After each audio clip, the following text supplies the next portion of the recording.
காய்ச்சி அதிரசமா விடுங்க, கையில தட்டி சூடான எண்ணெயில பொரிச்சா அதிரசம் ரெடி. மெரிபா பன்னீர் சோடா, ஐ ட்ரஸ்ட் மெரிபா.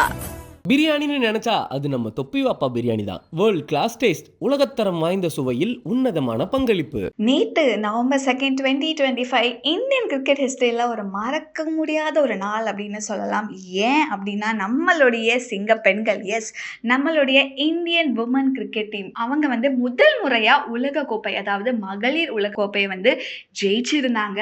அண்ட் அந்த ஒரு கோப்பை, அந்த ஒரு டைட்டில் மட்டும் கிடையாதுங்க, அதுக்கு பின்னாடி அவ்வளோ எமோஷன்ஸ் இருக்குது. பிகாஸ் இதுதான் ஹிஸ்ட்ரியிலே ஃபர்ஸ்ட் டைம் இந்தியா அந்த கோப்பையை வின் பண்ணுறாங்க.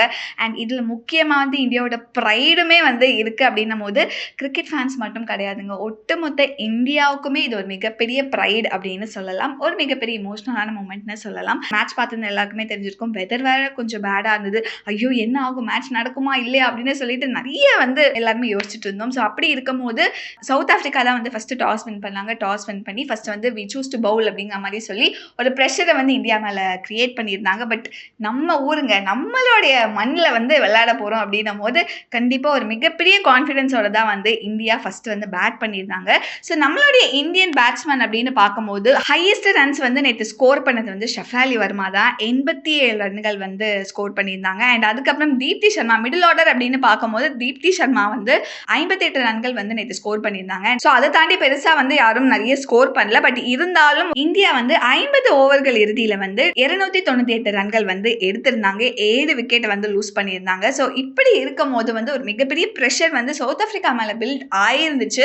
பிகாஸ் கிட்டத்தட்ட 300 ரன்கள் அவங்க சேஸ் பண்ணணும். இப்படி இருக்கும் போது சவுத் ஆஃப்ரிக்கா சைட் பார்க்கும் போது அவங்களுடைய ஃபர்ஸ்ட் இன்னிங்ஸ்ல அவங்களோட பவுலிங்குமே ரொம்ப எக்ஸ்ட்ராடினரியாக தான் இருந்துச்சு. பட் அதுக்கப்புறம் அவங்களுடைய பேட்டிங் தான் பெருசாக ஒர்க் அவுட் ஆகலையோ அப்படிங்கிற மாதிரி இருந்தது. பிகாஸ் அங்கே அவங்க சைடில் அப்படின்னு பார்க்கும்போது சவுத் ஆஃப்ரிக்காவுடைய கேப்டன் வால்வர்ட் மட்டும்தான் கிட்டத்தட்ட 101 ரன்கள் நேற்று எடுத்திருந்தாங்க. பட் அதுக்கப்புறம் பெருசாக பேட்டிங் ஒர்க் அவுட் ஆகலையோ அப்படிங்கிற மாதிரி தான் இருந்துச்சு. பட் நம்மளுடைய இந்தியன் பவுலர்ஸை பார்க்கும்போது அவங்களுடைய பவுலிங் அவ்வளோ எக்ஸ்ட்ராடினரியாக இருந்தது. அதனால மட்டுமே 45.3 ஓவர்ஸில் சவுத் ஆஃப்ரிக்காவை சுருட்டிட்டாங்க அப்படின்னு தான் சொல்லணும். ஸோ 52 ரன்கள் வித்தியாசத்தில் இந்தியா இந்த உலக கோப்பையை ஜெயிச்சிருந்தாங்க.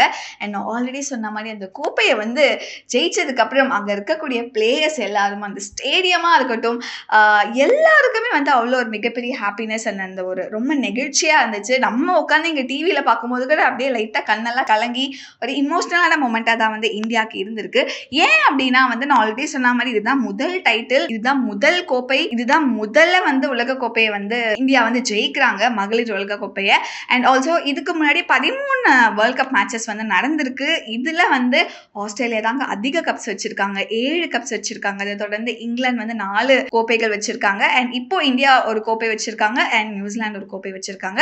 West Indies and south Africa இது வரைக்கும் எந்த கோப்பையும் ஜெயிக்கல. ஸோ இப்படி இருக்கும்போது அடுத்தடுத்து நடக்கக்கூடிய மகளிர் உலக கோப்பையில அப்படி மேலே போய் டக்குன்னு அந்த ஆஸ்திரேலியாவோட ரெக்கார்டை பிரேக் பண்ணணும் அப்படின்னு சொல்லிட்டு தான் இதுக்கப்புறம் போக போக எல்லா மேட்சுமே ரொம்ப கடுமையா இருக்கும் அப்படின்னு நம்ம எதிர்பார்க்கலாம். அண்ட் எஸ், நேற்று உங்களுக்கு ரொம்ப பிடிச்ச அந்த ஸ்டார் பர்ஃபார்மர் யார் அப்படிங்கிறத கமெண்ட்ல மென்ஷன் பண்ணுங்க. இப்போ இருக்க இன்னைக்கோட கோல்ட் ரேட் வச்சு ஃபார் எக்ஸாம்பிள் இன்னையிலேருந்து ஒரு அம்மா தன்னுடைய பொண்ணுக்கு ஒரு 15 பவுன் சேர்க்கணும் அப்படின்னு நினைக்கிறாங்களாம். எவ்வளோ வருஷங்கள் ஆகும் மேம் ஒரு 15 பவுன் சேர்க்கறதுக்கு அப்படின்னா? அது டிபெண்ட்ஸ் அப்பான் அவங்களுடைய இண்டிவிஜுவல் இதுதான். நீங்கள் ஒரு இந்த மாதிரி நான் சொன்ன பிரகாரம் பண்ணிங்கன்னா ஆட்டோமேட்டிக்காக எனக்கு தெரிஞ்சு அந்த குழந்தைய பேஸ் பண்ணி தான் வச்சுக்கோங்களேன். இப்போ ஒரு சின்ன குழந்தையா இருக்கா, அவளுக்கு மேரேஜுக்கானது ஒரு 17 இயர்ஸ் இருக்குன்னா நீங்கள் ஒரு ஈவன் ஒரு 1000லேருந்து 5000 வரை 5000 நீங்கள் மந்த்லி பண்ணாலே சஃபிஷியண்ட்டாக பண்ணிட முடியும். ஈஸியாக நீங்கள் அச்சீவ் பண்ணிட முடியும். பட் சிஸ்டமேட்டிக்காக பண்ணிங்கன்னா அது ஒரு 10 இயர்ஸில் பவர் ஆஃப் காம்பவுண்டிங்கில் இன்க்ரீஸ் ஆகிடும் நல்லா உங்களுக்கு. அந்த மெத்தடை அவங்க யூஸ் பண்ணிக்கலாம். இன்னொன்று எப்போல்லாம் கேஷ் இருக்கோ அடிஷ்னல் பர்ச்சேஸும் பண்ணிக்கலாம். இந்த பெனிஃபிட்ஸ்லாம் உங்களுக்கு இதில் இருக்கும்போது உங்களுக்கு கோல்டோட வேல்யூவை நீங்கள் லிட்ரலாக அதில் பார்க்கலாம், எவ்வளோ இன்னைக்கு வேல்யூ அப்படின்னு சொல்லிட்டு. இதெல்லாம் ஒரு பெரிய advantage. And liquidity also it's a very good advantage. அதனால இந்த மாதிரி பேப்பர் கோல்டா digital gold, what we call as digital gold, இந்த மாதிரி நீங்கள் ட்ராவல் பண்ணுறது என்ன சொல்கிறது, ஸ்டோரேஜ் வீட்டில் வச்சுக்க மாட்டீங்க, லாக்கரில் சார்ஜஸ்க்காக பே பண்ண மாட்டீங்க. என்ன ஜுவல்ஸ் இருக்குது, என்னைக்கு பீரியடில் எனக்கு வேணுமோ நீங்கள் அன்றைக்கி லேட்டஸ்ட்டை வாங்கிட்டு என்ஜாய் பண்ணிக்கலாம். ஸோ அந்த மாதிரி பண்ணலாம். மேம் இப்போ வந்து நிறைய டிவோர்ஸ் கேசஸ் நிறைய பார்க்க முடியுது அண்ட் ஒரு சில ரீசன்ஸுமே பார்க்கும்போது வந்து இந்த ஃபினான்ஷியல் ரீசன்ஸ்னால நிறைய பிரேக்கப்ஸுமே நடக்குது அண்ட் ஆல்சோ நிறைய சிங்கிள் மதர்ஸ் வந்து இன்னைக்கு சர்வை பண்ணுறதுக்கு கஷ்டப்படுறாங்க. ஸோ ஐ திங்க் அவங்களுக்கு என்ன சொல்லணும்னு நினைக்கிறீங்க மேம்? என்னென்ன மாதிரியான கான்வர்சேஷன்ஸ், முக்கியமாக காசு சம்மந்தமான கான்வர்சேஷன்ஸ் என்னென்ன பிஃபோர் மேரேஜ் இருக்கணும், ஈவன் ஒரு கப்புளாக என்னென்ன மாதிரி நம்ம பிளான் பண்ணணும் ma'am financially? Super, really it's a very good question. நீங்கள் சொன்ன இதுதான் நம்ம ஃபேஸ் பண்ணிகிட்ருக்கோம் நம்ம சொசைட்டியில். சிங்கிள் பேரண்ட்ஸ் இன்றைக்கி நிறைய இருக்காங்க. ஸோ அதே போல் பார்த்தீங்கன்னாக்கா பிஃபோர் மேரேஜ் கண்டிப்பாக வந்து ஒரு மேரேஜ் அப்படின்றது என்ன, ஒரு long term relationship. It is a lovable connection இல்லையா அந்த ரிலேஷன்ஷிப்பில். அப்போது அவங்க வந்து மற்ற எல்லா விஷயமும் பேசுகிறாங்க, ப்ரீ ஹனிமூன், போஸ்ட் ஹனிமூன், அவங்களுடைய ட்ரெஸ்ஸிங்ஸ், இதெல்லாம் பேசுகிறத தாண்டி ஸோ எப்பயுமே வந்து ஃபினான்ஷியல் மேனேஜ்மெண்ட் பற்றி பேசணும். இட் மீன்ஸ் அவங்க பேரண்ட்ஸ் இருப்பாங்க, அவங்களுக்கு சிப்ளிங்ஸ் இருப்பாங்க. ஸோ அதே போல் 2 பேருக்குமே எதர் கேர்ள் ஆர் பாய் 2 பேருக்குமே ஆல்ரெடி அவங்க வந்து ஏர்ன் பண்ணினதை அவங்களுக்கு ஸ்டடீஸ், எஜுகேஷனுக்காக லோன் எடுத்திருக்கலாம், தனக்காக இல்லை தன்னுடைய சிப்ளிங்ஸ்க்காக எடுத்திருக்கலாம். அதர்வைஸ் அவங்களுடைய ஃபேமிலியில் வேறு ஹெல்த் எக்ஸ்பென்சஸ்க்காக இவங்க ஏர்ன் பண்ணதில் ஏதாவது லோன்ஸ் எடுத்திருக்கலாம். இது எல்லாமே வந்து அவங்க வந்து ஒரு ப்ராப்பர் ஒரு ஓப்பனாக அவங்க வந்து 2 பேரும் ஷேர் பண்ணிக்கணும். ஓகே, இது ரொம்ப ரொம்ப இம்பார்ட்டண்ட்டாக. யாருக்கு என்ன டெட்ஸ் இருக்குன்றத ஃபஸ்ட்டு, ஏன்னா நான் தெரியப்படுத்தினா இவங்க மறைச்சு பண்ணிக்கிறாங்க, இதெல்லாம் நிறைய இடத்துல ப்ராப்ளம்ஸ் வருது. ஸோ கண்டிப்பாக அந்த ஒரு டெட்ஸ் என்ன இருக்குது, எவ்வளோ வருஷத்தில் என்னால் க்ளோஸ் பண்ண முடியும், ஸோ நான் ஃபேமிலிக்காக நான் அந்த என்னுடைய இன்கம்மை நாங்கள் பேர் பண்ணணும், இவ்வளோ பர்சன்டேஜ் நான் இது தனியாக எடுத்து வைக்கலாம், அதுக்கப்புறம் நம்ம ஃபேமிலியாக நம்ம வரும்போது நம்ம என்ன பண்ணலாம் அப்படின்றத இவங்க கண்டிப்பாக டிஸ்கஸ் பண்ணணும். ஒரு ஸ்டேஜில் ஆஃப்டர் மேரேஜுக்கு அப்புறம் ஒரு ஷார்ட் பீரியடில் ஒரு டிவோர்ஸ் ஆகிறதுக்கு பார்த்தீங்கன்னாக்கா நிறைய ரீசன்ஸ் என்ன சொல்கிறாங்க அப்படின்னா, இந்த மாதிரியான ஒரு ஃபினான்ஷியல் இதை வந்து ஒரு ட்ரஸ்ட்டு இல்லை. ஸோ எவ்வளோ கடன் இருக்குது, இல்லை எவ்வளோ ஏர்ன் பண்ணுறாரு அவர், இல்லை இந்த அம்மா எவ்வளோ ஏர்ன் பண்ணுறாங்க அதுவே தெரியறது இல்லை. ஸோ அப்போ அவங்க போய் சொல்லிட்டு அந்த அதுக்கப்புறம் அவங்க வந்து பின்னாடி தெரிய வரும்போது அது ஒரு பெரிய ஹியூஜ் ப்ராப்ளமாக க்ரியேட் ஆகி சீக்கிரமாக அவங்க அவ்வளோ செலவு பண்ணி ஒரு மேரேஜை பண்ணியிருப்பாங்க. ஜஸ்ட் லைக் தட் அதை பிரேக் ஆகி டிவோர்ஸ்க்காக அடுத்து ஒரு 2-3 வருஷம் இவங்க போராடி அவங்க லைஃப்பை திரும்பவும் ரீஸ்ட்ரக்சர் பண்ணுறதுன்றது ரொம்ப இது. இதில் மெயின் ரீசனாக அந்த மணி அப்படின்றத வந்து கரெக்டாக கையாளக்கூடிய விஷயமா இருக்கணுன்றது இட்ஸ் மோஸ்ட் இம்பார்ட்டன்ட். அதை வந்து கிளியராக அவங்க புரிஞ்சுக்கணும்.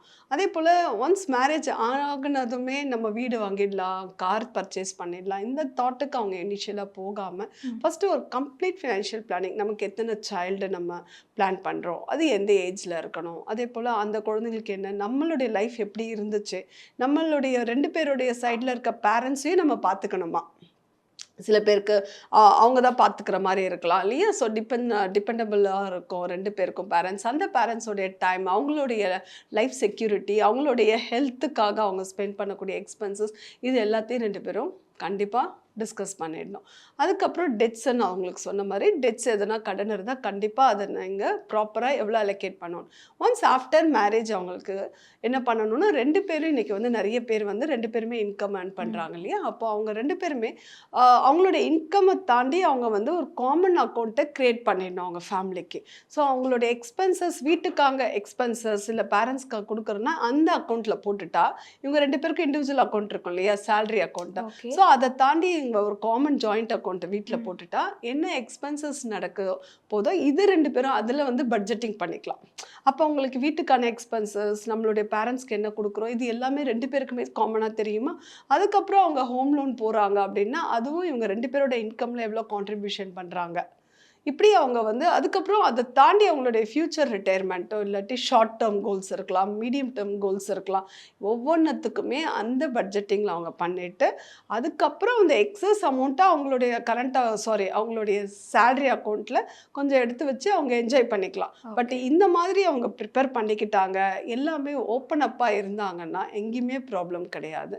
ஸோ ஸ்மூத்தாக லைஃப் போகும். இந்த ஃபினான்ஷியல் மேனேஜ்மெண்ட்டு தான் ஒரு பேஸ் ஃபவுண்டேஷனாக இருக்குது ஒவ்வொரு ஃபேமிலியிலும். இது அவங்க வந்து ஓப்பன் அப்பா இருந்தாங்கனாக்கா எங்கேயுமே ப்ராப்ளம் இல்லை. ஆச்சி அதிரசமா விடுங்க, கையில தட்டி சூடான எண்ணெயில பொரிச்சா அதிரசம் ரெடி. மெரிபா பன்னீர் சோடா, ஐ ட்ரஸ்ட் மெரிபா. பிரியாணின்னு நினைச்சா அது நம்ம தொப்பி வாப்பா பிரியாணி தான். வேர்ல்ட் கிளாஸ் டேஸ்ட், உலகத்தரம் வாய்ந்த சுவையில் உன்னதமான பங்களிப்பு.